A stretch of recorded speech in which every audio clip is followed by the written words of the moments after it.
अस्सलाम वालेकुम। आज हम ऐसे टॉपिक पर बात करेंगे जो बचपन से मुझे तो काफ़ी इंटरेस्टिंग लगा। आपको पता नहीं, टाइम ट्रैवल। क्या टाइम ट्रैवल आज के दौर में पॉसिबल है? अगर पॉसिबल है तो कोई और जाए ना जाए, मैं ज़रूर जाना पसंद करूँगा अपने पास्ट में। और टाइम ट्रैवल के रिलेटिव कुरान और साइंस क्या कहता है। तो बिना कोई देर किए शुरू करते हैं हमारी आज की video. Time is like a river. Space and time is a fabric. We can bend the fabric of space-time. Time is defined to make motion look simple. Understanding time is essential to understanding relativity. There certainly are things that we don't understand about the universe. Curiosity as to where we are, what we are. Big Bang followed by an expanding universe. You cannot go back in time.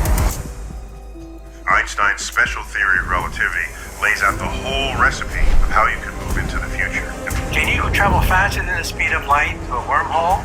But we certainly know that you can travel forward. All of the theories are mathematically inconsistent. So if you can understand time, you're on your way to understanding reality. When we describe motion, we do so as a function of time.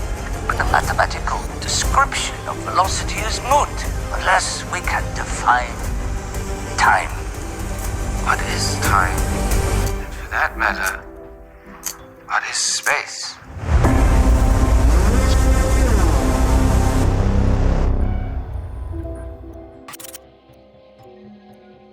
क्या time travel possible है?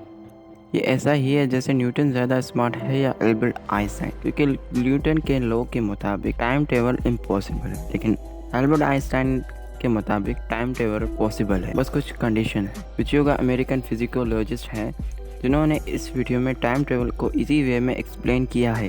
वो कहते हैं कि Newton ने time को एक तीर की तरह इमेजिन किया है। जैसे तीर को छोड़ा जाए, वो गार्डन में छोड़ा जाए या फिर पहाड़ों पर या फिर किसी प्लैनेट, वो एरो उसी स्पीड में उसी डायरेक्शन में जाएगा। लेकिन एल्बर्ट आइंस्टाइन कहते हैं ये पूरा सच नहीं है। आइंस्टाइन ने कहा है कि टाइम एक नदी है, जिसे दूर से देखा जाए तो एक सीधी वे में बहती है, लेकिन क्या नदी की स्पीड सेम होती है? और टाइम ट्रेवल की अलग अलग तरीक़ों का होता है। पहला तरीका है कि one way travel to the future में ट्रेवल कर रहे हो लेकिन वापस नहीं आ सकते, और ये वन साइडेड ट्रेवल है।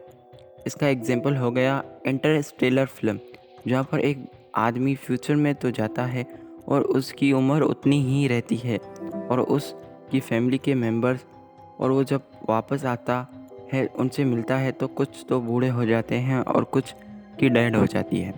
दूसरा तरीका हो गया इंटेंस टाइम जंपिंग, जो बंदा एक टाइम से दूसरे टाइम में जंपिंग कर जाता है किसी टाइम मशीन के इस्तेमाल करके। दिखाया गया है back to the future film में। तीसरा तरीका हो गया ये कि इंसान एक जगह पर खड़ा हो और टाइम उसके आसपास मूव कर रहा हो, और ये दिखाया गया है हैरी पॉटर की फिल्म में। चौथा हो गया है स्लो टाइम ट्रेवल, और ये दिखाया गया है 2004 की फिल्म प्राइमर में, और जिसमें टाइम ट्रेवल को एक बॉक्स में जाना पड़ता है, जिससे कि अगर किसी को एक दिन पीछे जाना है तो वो पूरे 24 घंटे उस बॉक्स में रहना पड़ता। और पांचवा हो गया लाइट की स्पीड से ट्रेवल करना। ये दिखाया गया है 1997 की फिल्म, जिसमें सुपर हीरो लाइट की स्पीड से घूमता है और टाइम में पीछे चला जाता है। अब सवाल ये उठता है कि इतने सारे टाइम ट्रेवल्स में से कौन सा तरीका आज के टाइम में पॉसिबल है, जो एक्चुअली में आज के दौर में पॉसिबल है असली ज़िंदगी में, या शायद आने वाले टाइम में पॉसिबल हो। 1905 में आइंस्टाइन ने स्पेशल थ्योरी ऑफ रिलेटिविटी पेश की, जिसमें उन्होंने कहा कि टाइम और स्पेस एक दूसरे से लिंक्ड है। हमें बहुत ज़्यादा स्पीड से ट्रेवल करते हैं तो हमारे लिए स्लो मूव करता है टाइम, या फिर हम अगर ऐसे कोई ऑब्जेक्ट के करीब हो जिसकी ग्रेविटी बहुत ज़्यादा है तो हमारे लिए टाइम स्लो हो जाए। यह होता क्यों है? स्पेस टाइम की वजह से। स्पेस टाइम क्या है? स्पेस टाइम हमारे यूनिवर्स का मैदान। क्या होगा अगर कि हम लाइट की स्पीड से ट्रेवल करते हैं? सोचिए एक 15 साल का लड़का एलोन मस्क की स्पेसशिप पर बैठता है, जो स्पेसशिप लाइट की स्पीड से ट्रेवल करता है। ये स्पेसशिप पर बैठा लड़का 2.5 साल स्पेस में ट्रेवल करता है, फिर यू टर्न लेता है और फिर वापस धरती पर लौट आता है। उस लड़के की उम्र +5 यानी 20 ईयर्स ही होगी, लेकिन उसके सारे क्लासमेट 65 ईयर्स के होंगे। धरती पर 50 साल गुजर चुके होंगे। अभी तक तो एलोन मस्क के पास ऐसी कोई टेक्नोलॉजी नहीं है, पर शायद फ्यूचर में हो। खैर, ये तो हो गया साइंस फिक्शन, लेकिन टाइम ट्रेवल के ऊपर कुरान क्या कहता है? कुरान में तो